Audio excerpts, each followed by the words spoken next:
Good afternoon, everyone. Welcome back to AVX Live. I'm Joe Gilderson, President of Corporate Audiovisual Services.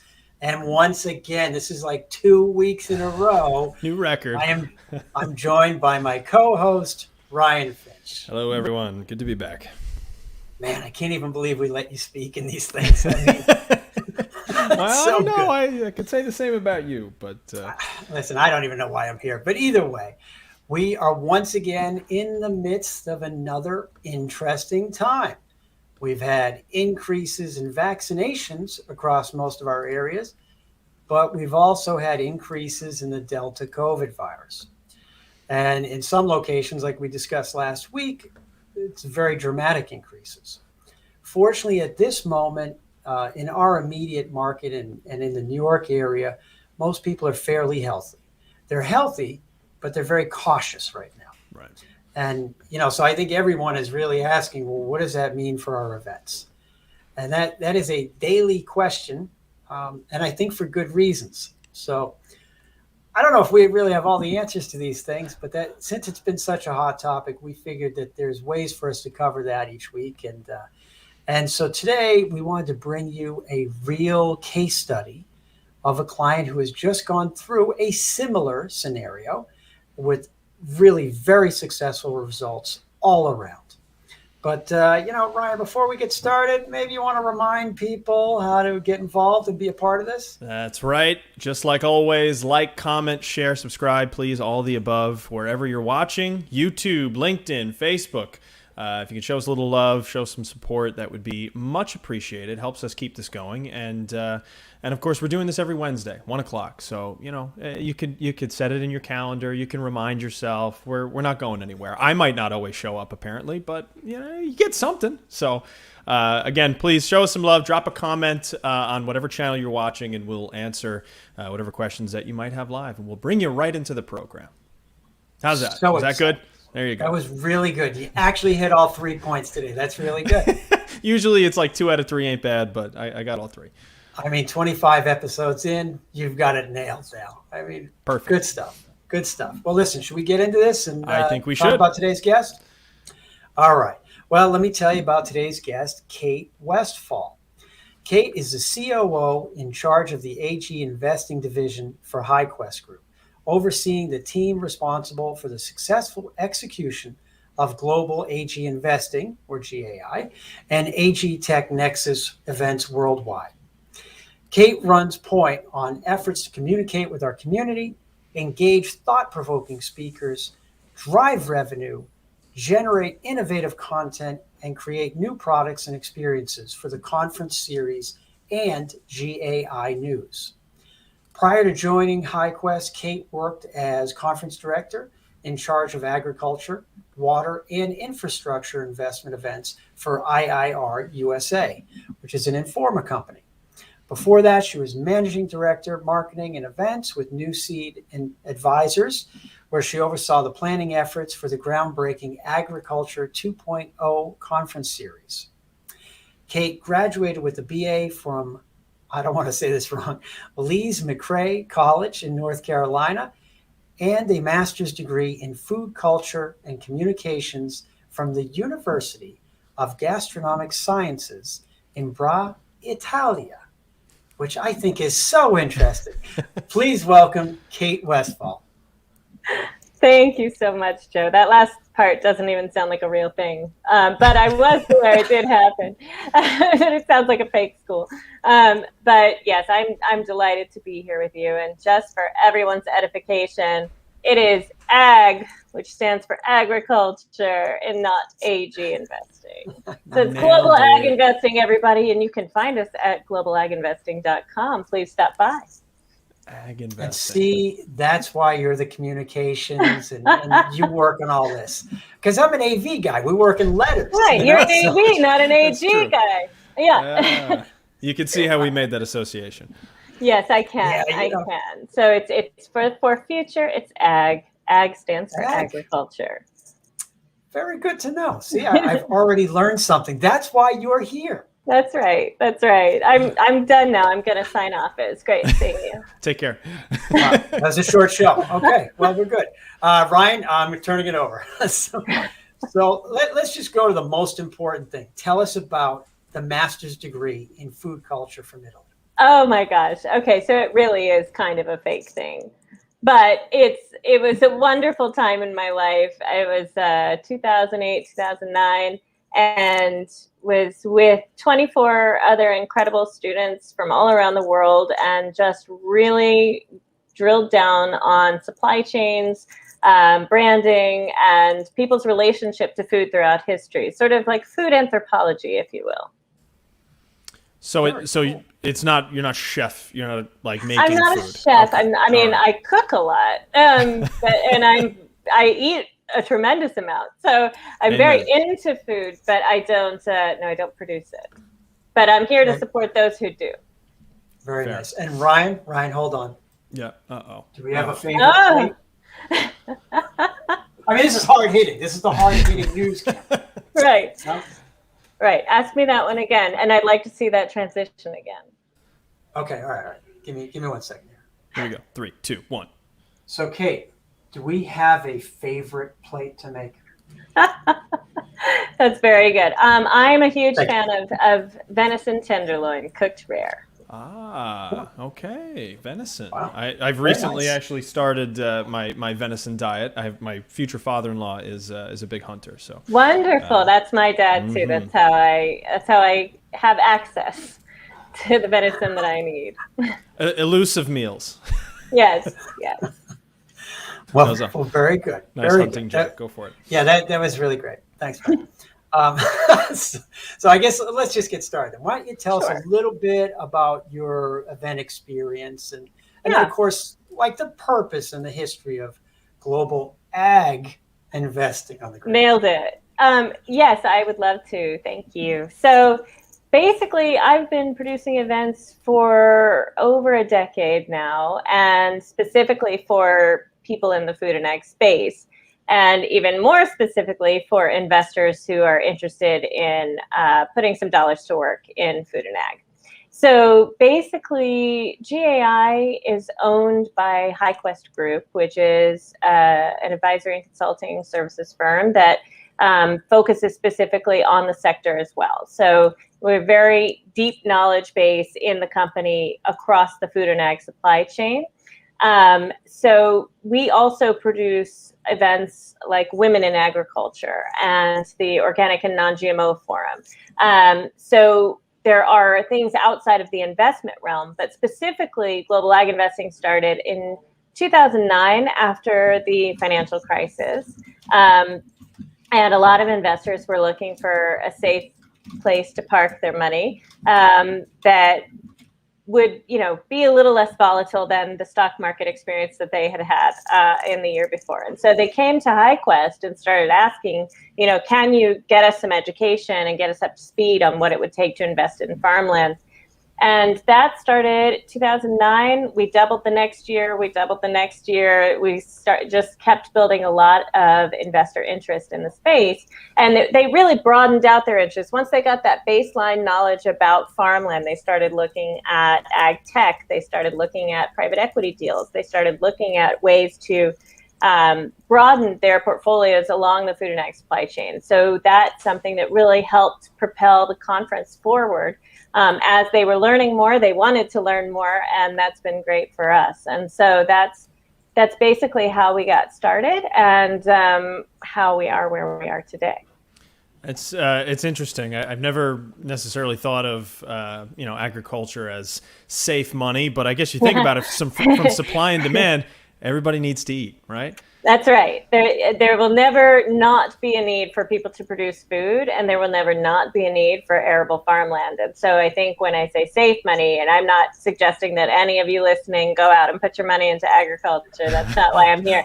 I'm not a financial advisor. But I think a lot of the investors at the time were wanting a tangible, real thing to own, where they had been, having these liquid investments in the stock market, and that came crashing down on their heads. They wanted to own something tangible, and that's when farmland became a really good place to look. There are other ways to do that in traditional real estate or infrastructure deals, but farmland became an area of interest, and now that has just grown and grown. Wow, that is very cool. Now, so for this particular event that we worked on together, in general, who's the audience and where are they based geographically? Yeah, so what we did together in July, Joe, was our flagship event, and that has always happened in New York, usually New York City. What we did this year, for those of you who don't know, is we went to a country club and held the conference outdoors in July. Which we'll talk a lot more about. But it's always been in a hotel ballroom in New York City for the last 13 years. And so what we did was a little bit different. But our audience really for this particular conference is very international. We get a lot of Australians, we get a lot of Canadians, we get a lot of Europeans. Middle Eastern investors often will come to either this show or our one in London. So it's a very broad audience in a typical year.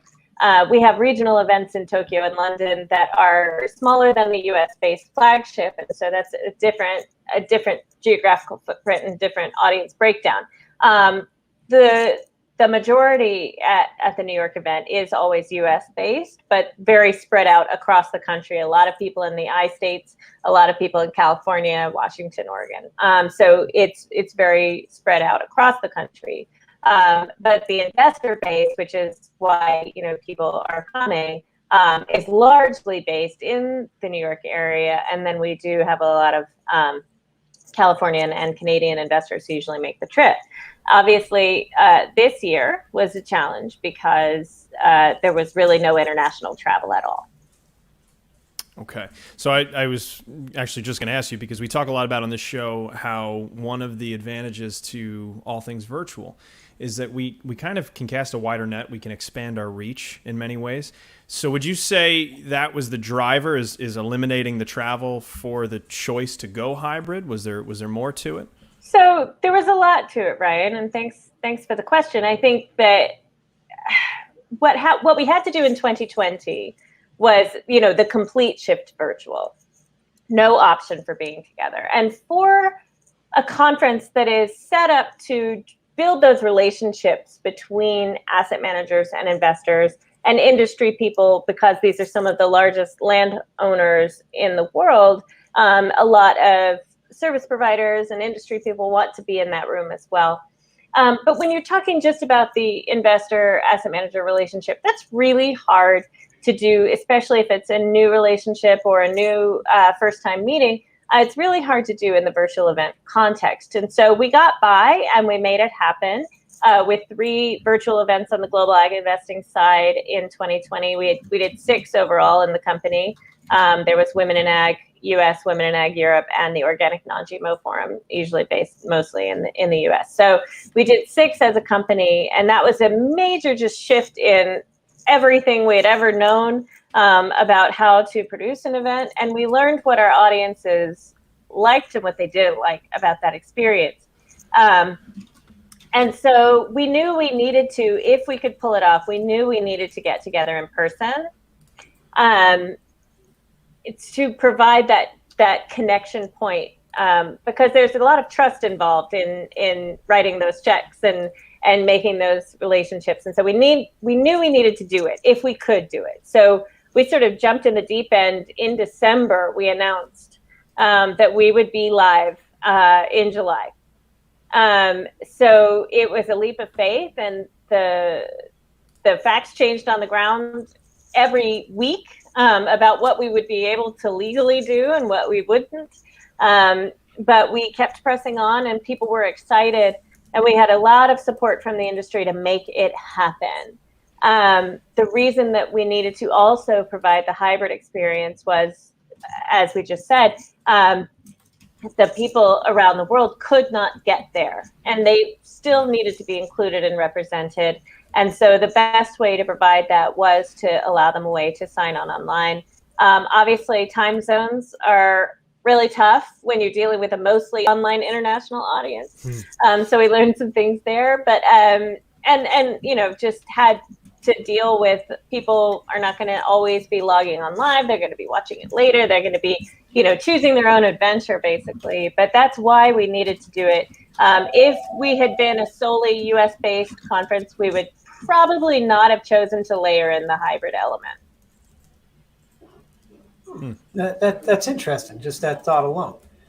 And it's not true across the board in the company. Right.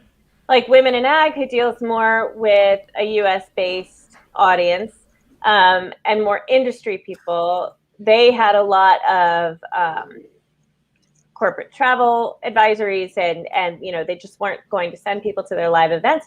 But they had a wonderful time online. They had a very different experience with the virtual only aspect. They had a lot of great success and really good feedback, and the women were really engaged and participating in all the networking things and using the tools available to them. And the Global AGInvesting audience is just a bit different. They weren't using the tools. They weren't scheduling meetings through the online conference provider. They were seeing who was there, sending them a note, doing their own Zoom, and they didn't want to do the sort of what we're doing now, the Brady Bunch networking.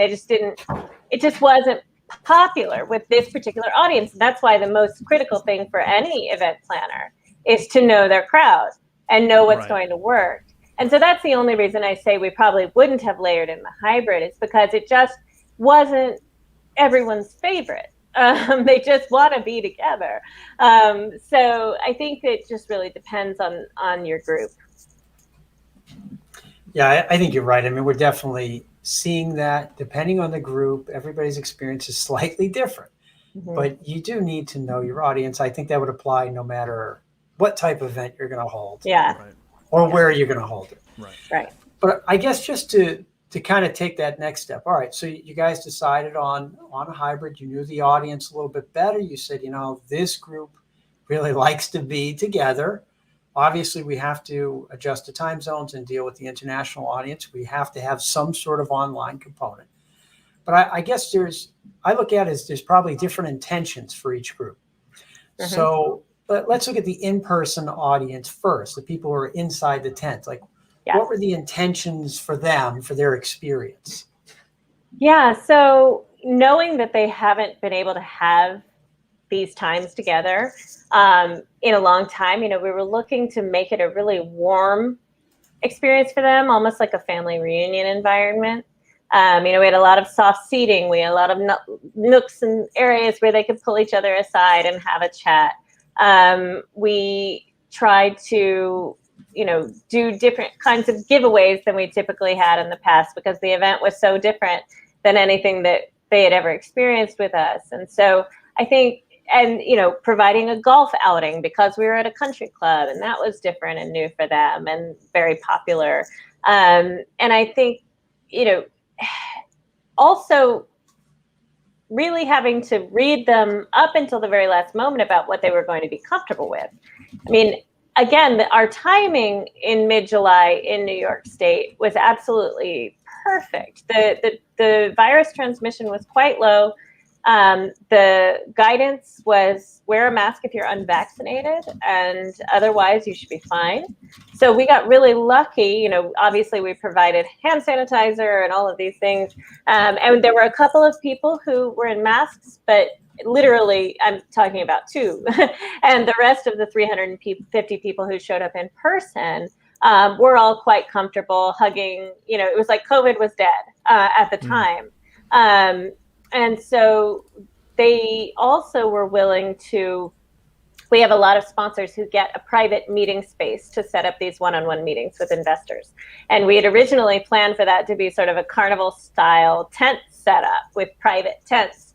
And, as we got closer, we just kept gauging with them what they would be comfortable with. And all 11 of them ended up wanting to take a room inside the building, which is the clubhouse at the country club. So that was interesting. Just every single one of them was, vaccinated and comfortable to take indoor meetings.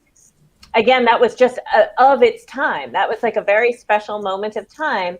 And so we were able to just let people do what they felt comfortable doing while providing an outdoor experience if that was what they chose. Right. Well, there's a couple of interesting insights from that. piggybacking on a somewhat traditional event format in the golf outing. I mean, that's something that already exists. It requires you to be in person. So there's an element of it that it just makes sense to be there. And then B was, you had mentioned that getting really lucky. Now, obviously, we ended up getting very lucky, but we didn't know we were going to be probably when you started planning this, right? Absolutely not. So would you say you started in a direction and then continuously engaged your audience to feel things out and kind of flesh it out as it went? Yes, absolutely. Gauging the audience, gauging, specifically our sponsors who are very important to our success, making sure they were comfortable and knowing what they were, signing on for. I think also, we were just glued to all the reports every day. Right. When's the next group going to be eligible for the vaccine? What are our numbers? What is the transmission rate? I mean, what is the indoor gathering rule? Because we were in an outdoor tent, if we had to keep three of the walls up, that would have been an indoor venue or an outdoor venue. But if we had to put them down because of weather or anything, that was an indoor venue, and that was a different number of people we were able to have versus if it was if the sides were lifted. And so, that was all weather dependent based on what the rules were for COVID. So it was a fascinating process and just a sort of tear your hair out one too. Yeah, well, and I know that we have a question on this on deck as far as some of the challenges, but before we get into that, how about for the online audience? What were some of your intentions and thought process for their experience?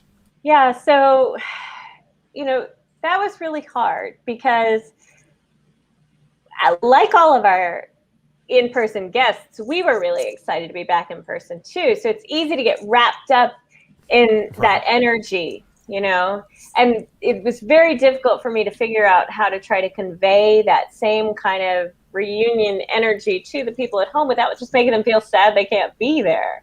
Right. But, what we knew from our crowd, again, this goes back to just knowing their behaviors, was that they weren't going to get excited about a special online networking event, and they weren't going to get excited about, the way that we made the content in full blocks rather than clicking into each session.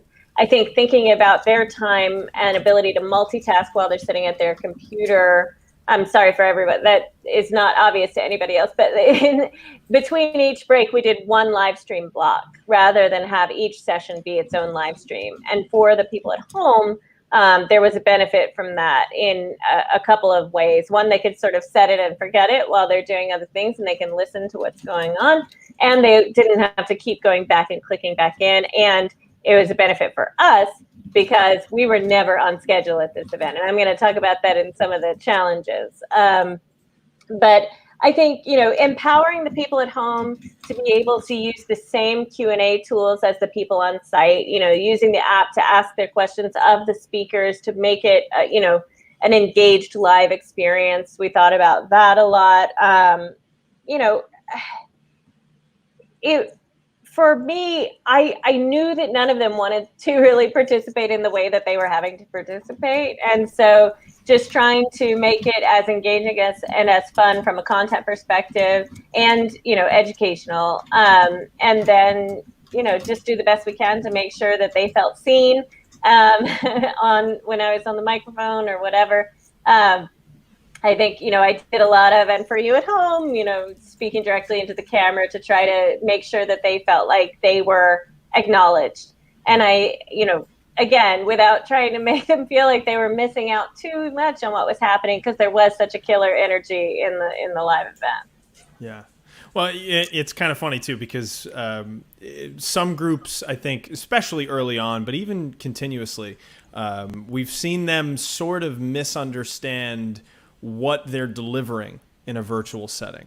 And they have this excitement. They're like, oh, they're going to love it. They're going to be excited about it. They're going to do this. And then they're like, oh, people didn't do what I wanted them to do. Yeah. And it became almost like you have to not necessarily lower your expectations, but recognize the situation more than anything else. Absolutely right. And I think that had a lot to do with the the software that we ended up choosing for this year. You know, in 2020, we used a really high level, lots of bells and whistles, all the functionality, everything, you know, in the virtual platform that you could ever dream of. And then, you know, you go back and look at your stats and your reports and you realize what people are using, what they're not, what they are engaged with and what they're not. And really compare that down to a different provider, which is what we ended up doing, to just the basics. And again, that all goes back to knowing your crowd. But basically, they needed a way to watch the live stream and they needed a way to see the sponsors, the speakers, and the attendees. That's it. And so that's really what we provided with that for them this time. And just sort of cut away all the noise that we knew from experience they weren't engaging with anyway. Right. Yeah, no, you guys were running it as two separate events. I mean, that's the reality. And I think that was one of the things that was a differentiator for as we were looking how you were preparing your event. Because in general, I think most of our clients have started just one direction, and then whatever the other one is kind of just an add-on that they didn't really want to do, but it kind of had to. Whereas you didn't do that. You know, you started with really the mindset of, all right, we need to reach two different groups. Right. And I think that's important. Now, I am sure that this was not as easy as it sounds. So what did you find were like your biggest challenges with producing this kind of multi-level event? Yeah, there were plenty to choose from. And I think, you know, just the easy one that everyone can probably acknowledge is technology. We had some remote speakers, you know, who woke up really early in the morning in Australia to give presentations via Zoom, which we then funneled into the feed in the tent. And we had some issues with the third-party vendor that was providing the virtual event. So some of our sessions got cut off from the people watching at home. And, you know, you just hate for that to happen. But it's sort of inevitable. And I was telling Joe and Ryan earlier that one thing that I've experienced in the past year and a half, and I hope that all of you have too, is a tremendous amount of grace and patience and good feelings and understanding that not everything is always going to go perfectly when it comes to technology and different people's internet connections. And we were on a couple of very hot days and our generator blew at one point. Luckily, we got everything working back online very quickly, and that happened during a break, which was lucky. But, you know, little things like that you just can't plan for. You try to over-plan as much as you can, and then something is going to go wrong. But like I said, people have a great amount of patience for these technological blips, and we were able to provide them with everything after the fact that they might have missed during the stream cutoff. So I think that was a challenge. The heat was a challenge. And, you know, just thinking about, so we had the sides up on the tent, we had fans, industrial fans going, you know, how is that affecting the people at home when they're listening to the content? Are they hearing the fans? You know, these are all the things I'm freaking out about back in the back of the room. And so I just think being in a totally different kind of a venue was a huge challenge from a live event perspective. And then the technological aspects that are piled on top of that for virtual. I mean, you guys set up the most brilliant AV setup I have ever seen. We kept taking pictures of it because it was epic. It was like, do you have a picture of the table, Joe? Do you have a picture of the AV table? Because it was serious. There he goes. Hold on here. Yeah, a so big footprint, huh? Yeah, you can see all that was necessary to achieve success. And the team was just amazing. And luckily, I also have an amazing team that knows what they're doing. And so it just came off so beautifully. But I think that was a massive challenge in just being outside of our element a little bit, like running power, having to do the generator, having to get different internet and, you know, all of these things to try to make it work. Which we did, and it looked fantastic. And now I've gotten totally spoiled on LED screens, everybody. I'm ruined for life, I think. Oh boy. Well, but that was another challenge, right. that we had to choose those screens so that people could see them in the sunlight. And so it's just all these little things that I never would have thought about. Yeah, right. Well, it's funny, Ryan, if I could just mention one point on that, because a lot of times people sometimes don't take our advice on those things, so because as we were planning, I'm like, there's no way we're going to see this. Like, it's just, you don't know. It's unpredictable. It could have been a cloudy day. Right. And we would have been happy, but your guests would have been terribly unhappy. And so there's just so many variables. But you guys did take the advice. You did listen to it. And ultimately, we're really pleased with the results on it. So yeah, I mean, it came out just beautifully. Luckily, we found the right team to work with. But I think, when it comes to those challenges, we felt in very good hands of dealing with them. I would say just another challenge that I did not expect, and I think every single person needs to hear who's thinking about doing a hybrid event. I keep saying how excited people were to see each other, and that is a fact. They will not come back to the tent or to the room or wherever you're having the event. They're not going to want to come back. They're going to want to keep their meetings going. They're going to want to chat. They're going to want to have beers together. They're not going to want to come and listen to the content. And you need to get them on the stage because the people at home have a schedule and they're waiting for you to start. And I found that really tough with getting a live audience back into the room to listen to a speaker, knowing that the at-home audience is just sitting there waiting. And so I think tent beer. Yes, I tried everything to get people back. I invented tent beer. I brought ice cold beers into the tent to try to lure people out of the sun to come back into the tent to listen to the last block of content. So, I literally tried whatever I could think of, and the tent beer was mildly successful. It seems that way. Helpful. Yeah, I'd follow at that point. But Kate, it's funny because you pointed something out that frankly not everyone understands, is that there are so many variables, and the heat and outdoors has their own set of challenges, and the tents, and we haven't started talking about internet yet, and that's something I won't bore the audience with, but people want to know, like, there's nothing that could possibly go wrong. That's just not reality. That's not the world we live in this. And if you approach it from that, standpoint, you'll have a lot better of experience. And also, to that end, having people who can respond to the things that come up is really important. And it's not just on our side. It's on the venue side. It's on the client side, to be honest. But one thing I'm curious about, which came in from the audience, was sponsors. What, at least in your experience, what's been their feedback like? Obviously, we deal with a lot of challenges. Everyone deals with challenges. But what's the sponsor perspective, at least, that you've seen? So a lot of our sponsors are asset managers that are trying to get visibility specifically for the purpose of raising money. And so when we had to take everything online, they sort of grimaced and said, okay, fine, let's do this. Let's give it a shot. But honestly, they were over the moon about the event in July. They could not have been happier. I think we had a few remote sponsors who probably did not feel that same happiness. This hasn't been voiced to me, but I just kind of can pick up on these things. And any person who was there physically and picking up on that energy is just ultimately going to have a different experience than the one who's at home and not able to get it. And that has to be okay. That's a choice that they're making. That's why it's probably less expensive to participate in the online version.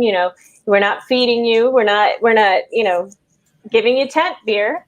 So it's a different vibe. And so I think the sponsors, from the perspective of the hybrid, knowing that there were also international investors that were watching from home, we're very happy to get the extra visibility for the people who weren't able to join in person.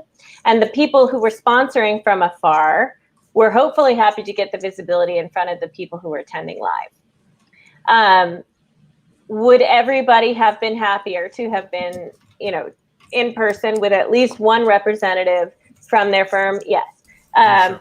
But by giving, a lot of the stuff that we did online is extra to what the sponsors have ever gotten before live in terms of reporting or who visited my page. There are lots of add-on benefits, even when doing a hybrid, that, we've never been able to give to the sponsors in a live event. Like, I don't know how many people stopped by your exhibit table. No idea.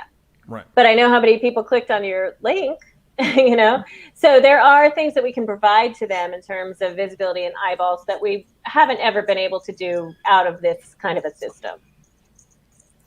Well, your point is well taken, because we've had that conversation a lot, that if something is very content-based, online works. Mm-hmm. Right? Online works for presentation material and for Absolutely. webinar type of content. Absolutely. And the reporting, you can't compare, but you don't get the energy. So the networking and people to people and peer-based events, you can't replicate that. That's right. Online can't do that. That's right. Other ways to communicate, and you can still make new friends, but it's not the same energy. That's absolutely right. And I think, as I take away what I learned from this experience, it also has to do with sort of critical mass of people. So in our smaller regional events, I'm thinking of maybe doing, and you just alluded to this, like take the content part and make that, a day. And then for the people who are able to be in person, do some meetups, do some networking events. I don't know that I would try to do such content heavy days and mix those in with the networking experiences. Mm-hmm. Like I may do one day of content next time and a day of networking experiences, so that because it is a beautiful model. And our webinars have been wildly successful over the last year and a half. People respond well to that style when they're trying to absorb information. But if you're trying to make connections, it's harder. And I think that there are ways to dovetail those in maybe a different way. Sure. Well, it's something I often say is when we're talking about hybrid and what should we do, how should we structure the program, when you create you can watch two type of experience, it doesn't necessarily create that energy, kind of like we're saying. When you give them something different, good but different, that's where you start to create some opportunities for yourself. And Joe, to your point about networking, I think the virtual networking and the social aspects clearly were a development of necessity, right? But they're super awkward.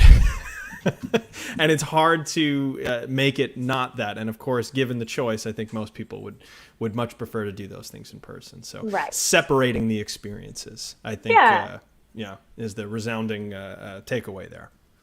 I think so. And, we tried to provide some of that energy with making it like, a TV program with a live studio audience, right? That's basically the vibe that I was trying to give it. Yeah. But I wish we had a little more of that, because there were some times, where the camera might pick up on the fact that there are nobody in the front two rows and they're all out on the lawn having a beer. And, it's just like, that doesn't feel, very, energetic from a camera perspective if you can't see all the people enjoying and listening. So I was kind of thinking laugh track might have been a wise choice.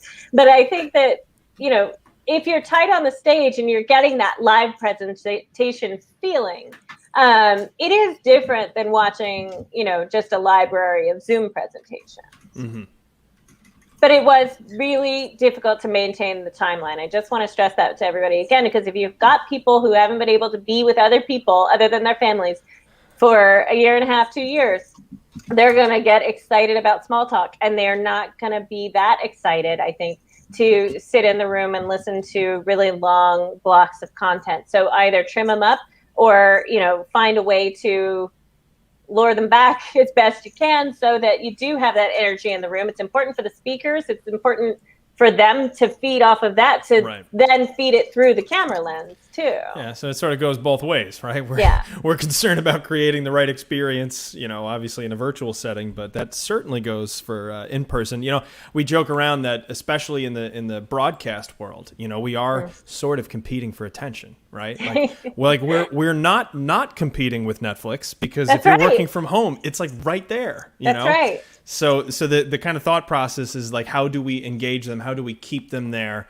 But I also, referring back to your original point, knowing that they're going to do other things, I think still is important, but keep trying to pull them back in, right?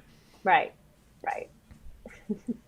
Well, no, I mean, I think you learned a lot about this, and that's why we wanted to have you on here, because, and your audience very well, and that's also a major differentiator, because a lot of people only have surface level knowledge. That's true. Of their clientele. I mean, unfortunately. Well, we are incredibly specialized, and that's not normal. It's not something that a lot of people enjoy in terms of their whole firm focusing on one sector and then having subsects of that company who focus completely on different areas, like the investors or like the agribusiness people. So we are lucky in how deep we are in this community. And I think they're lucky for that too. I would say, as I was going to say, we got a comment from the audience. Obviously, we're lucky to have people like you working on these things. Thank you. Thanks, Jim. And Ryan, just in case you didn't know, it's AgInvesting. Oh yeah, absolutely. I learned that. I think you did too. I definitely did. Thank you. Another thing I would say, just in terms of challenges for anyone trying to do this and thinking about it, when we were talking earlier about, watching the policies and watching how many people can you have indoors, and how many, what is the vaccination requirement? What is the testing requirement? If we did an event in New York City tomorrow, every single person attending would have to be vaccinated. Am I checking that? Is the hotel checking that? We just don't know how any of that's going to shake down. But another difficulty is things, and when you're thinking about contracting, if you're doing, a room block, if you're doing attendee giveaways, if you're doing, you need to order food with the caterer, planning for events right now is very difficult in terms of projections on numbers. And so that's just another thing that I would caution everyone about. Make sure, and also right now supply chains are a little bit messed up, and so you want to wait as long as possible to put in orders, but at the same time, if you wait too late, you're not getting your stuff. And so I think that those are challenges that we've never had to deal with before. We could really easily model how many people we were expecting live, how many hats we needed to get made for people, how many burgers we need at the reception, just like all those things. And it's a different world of planning, because there are so many people doing a wait and see, that even if you've got an event 2 months from now, 5 months from now, it's dicey to know, how people are going to behave and react and respond. Right. And we are still hoping to get lucky. There we go. That's right. I think the most important advice is just get lucky. Because if you land in that perfect window of time with the best AV team, and your speakers are all feeling really game and everybody's excited to be back together, it's going to turn out beautifully. It's going to turn out like that. Oh, look how happy we all are. Everybody's so happy. Yeah, it was great. Hey, Ryan, you don't have one of these, do you? Oh, there you go. Joe's big on the selfies on site, meeting with the clients and creating that relationship. So there you go. Proof in the pudding. Okay, all right. And the woman in that picture with me is Sarah Lynn Pepper. I'd like to give her a little shout out. She has a degree in stage management, which for all of you in event production, if you can get a stage manager on your team, it's what you want. She is a genius, and she makes everything, I think, working, especially with AV crews. She works very closely with them and provides a very good run of show. And so I just want to give her a shout out, because she made everything work too. Shout out to Sarah. There you go. No, Sarah Lynn was excellent. Yeah. You guys have a great team, though. I mean, that's the bottom line. We are incredibly lucky. And Carrie Russell, shout out to her for finding you guys. All around we've got a really good team. Well, but that's all part of it. I mean, our job is to try to help you guys and communicate to the audience. And there's a lot of steps along the way. And I think you guys presented the information very well. And you said it's a little bit in flux, so. And that's true. It really was right up until 2 weeks before, maybe a week before. Yeah. But right. I think having those conversations so far ahead and kind of setting the stage and really walking us through what you're trying to achieve, that's pretty important for a production team to understand. And, absolutely. And I'm super grateful that you and your team were willing to put in all of that pregame time. Because that's another thing I haven't had a lot of experience with in terms of dedicating the time to really make a cohesive plan between the AV crew and the event crew. I mean, I really, that was a new experience for us. And I think, again, like we are with the LED screens, we're going to get spoiled with that. Yeah, the pre-production, we joke around that so often in this business, all the work for us, for the most part, happens like that day. Whereas now in a hybrid and constant flux situation, that pre-production really ends up being where the key work happens. Not to say the on-site stuff isn't important, but it really is just as critical. You're totally right. Yeah. So I was very grateful for that, and it made all of the difference. And feeling just like the investors and the asset managers have to build that trust relationship. I really feel like we got the chance to do that too. And so we felt, very comfortable in very good hands. Come what may, it's all going to be great. Well, I think the idea of working together on something for a common goal is really what you're trying to achieve. And, that doesn't happen with every group. I mean, unfortunately, sometimes you're the hired help and you're just there to do your thing and mind your business, and then you go home. And they don't get invited on the show. They do not get invited on the show. And I got to tell you, they don't have tent beer. They don't have tent beer. That's all I'm saying. No, but you guys really went about it the right way. And I want to be mindful of your time. I just have one final thing before we wrap up.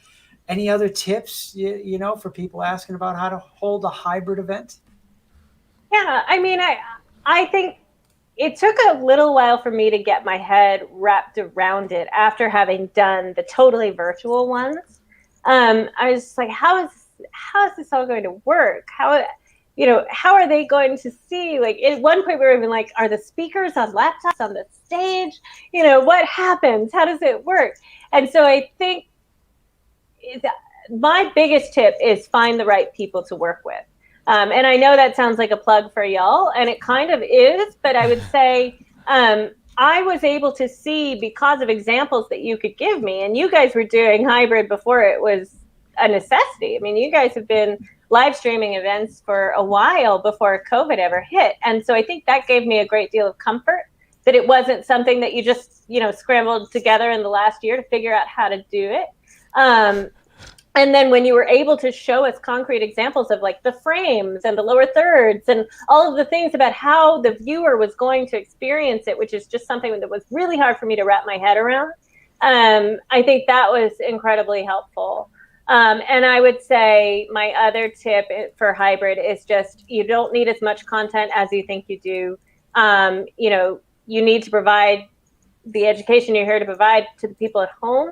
But I think trying to over-cram a program is one thing that I've seen both in just plain virtual and in hybrid.